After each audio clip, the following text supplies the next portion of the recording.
ने अपनी बहू से कहा, वे कोने वाले हलवाई के पास से लाया हूँ।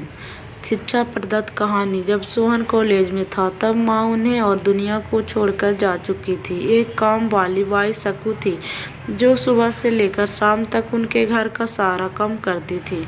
नई नई शादी हुई थी, इसलिए सकूबाई का दिन भर घर में रहना टीना को अपनी प्राइवेसी में बाधा सा लगता था। इसलिए वह सकूबाई सुबह खाना बनाना, कपड़े और पोछा करने के बाद चली जाती और वापसी शाम को आकर खाना बनाती। सकूबाई की दोपहर की गैरहाजिरी से कई छोटे मोटे काम दिखाई देने लगे, जिनमें से ज़्यादातर काम बिना कहे सुधीर जी ये सोचकर कर लिया करते थे कि बहू को मदद हो जाएगी, लेकिन बहू सोचती कि ससुर को औरतों के काम में दखल देने की आदत है। एक दिन मौका देखकर टीना ने सोहन से कहा, क्यों ना हम बाबूजी को वृद्धा आश्रम में भेज दें। सिर्फ एक बार पैसा भरना पड़ेगा और उन्हें भी अपने उम्र के लोगों का साथ मिल जाएगा। हमें भी अपनी प्राइवेसी के बारे में ज़्यादा सोचने नहीं पड़े। सोहन ने टीना की बातें पर ज़्यादा ध्यान नहीं दिया। कुछ दिन ही बातें बीते थे कि बाबूजी अपने दोस्तों के साथ एक हफ्ते के लिए टूर पर गए और इत्तेफाक से इसी दौरान सकूबाई भी छुट्टी पर थी। फिर क्या टीना को जैसा चाहिए था वैसा समय मिलने लगा। अब रोहन रेस्टोरेंट में खाना खा लेता और टीना का काम ऑमलेट, ब्रेड या मैगी से चल जाता। खाना बनाने की टेंशन नहीं थी, लेकिन घर में निकलने वाले सारे काम तो अभी भी करने ही थे। ससुर जी की गैर हाजिरी में टीना को एहसास हुआ कि वह बिना कहे ही जो काम कर लिया करते थे उनसे कितना फर्क पड़ता था। छोटे मोटे लगने वाले यह काम भी काफ़ी समय और एनर्जी लेने वाले थे। कुछ दिन बीतने के बाद एक दिन सोहन टीना को कहता है, चलो आज कहीं बाहर घूम कर आते हैं। टीना बड़ी खुशी सज धज कर बाहर घूमने के लिए तैयार हो जाती है। सोहन टीना को अपने घर से 4 किलोमीटर दूर एक चाल में लेकर आता है। एक आदमी सोहन के हाथों में एक चाबी देता है। सोहन उस चाबी को लेकर चाल का एक कमरे का दरवाज़ा खोलता है। कमरा खोलते ही 2 रूम वाले उस छोटे से अंधेरे से भरे एक घर के अंदर सोहन टीना को लेकर जाता है और कहता है, कैसा लगा तुम्हें हमारा नया घर। सोहन कहता है, हम अगले महीने से इसी मकान को भाड़े से लेकर रहेंगे, अलग और कम अपनी प्राइवेसी का मज़ा लेंगे।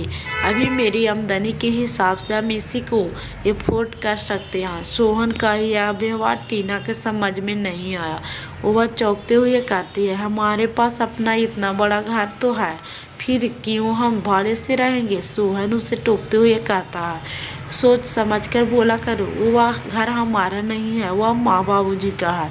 तुम्हारे पास 1 महीना है सोचने के लिए ही तुम्हें आगे क्या करना है। दोनों वहाँ से वापस अपने घर लौट आते हैं। पूरे रास्ते टीना के दिमाग में तरह तरह के विचार चल रहे थे। घर पहुँचते ही उसने सोहन से कहा, माने कि यह घर माँ बाबूजी का है, लेकिन हमारा इस पर कोई हक नहीं है। सोहन ने कहा, बिल्कुल है, लेकिन माँ बाबूजी के बाद जब तक वह है तब तक तो नहीं। अगर तुम्हें हक समझ में आता है तो तुम्हें जिम्मेदारी भी समझ में आती होगी। सिर्फ हक के बारे में सोचकर और अपनी जिम्मेदारियां भूल गई कर स्वार्थी होना क्या भला अच्छा होता है। टीना के पास सोहन के इस सवाल का कोई जवाब नहीं था। वह सोचने लगी कि उसने अपने सचिन सुख के स्वार्थ के लिए इतने नीचे गिरकर ऐसी घटिया सोच अपने दिमाग में आने दी।